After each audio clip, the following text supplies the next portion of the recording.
Chapter 1 in Revolutionary Parenting is the introduction chapter that sets the table for what George Barna is going to outline and kind of his thrust and his thoughts behind doing this study. As I said in the introduction, this was about getting some statistics and some hard data about spiritually mature Christians, as well as knowing and presenting basically a case and hypothesis that we're in a crisis in American parenting.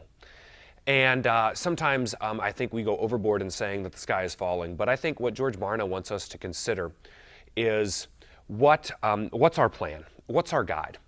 And the latest information and statistics, as a lot of you guys are aware of, is that drugs and alcohol use, sex before marriage, bullying, other behaviors and traits that we wish our children didn't have seem to be prevalent in the society and the world we live in.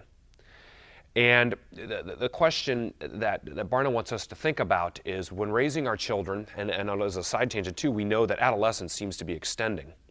How do we raise them to be disciples of Christ and kids of good character and behavior?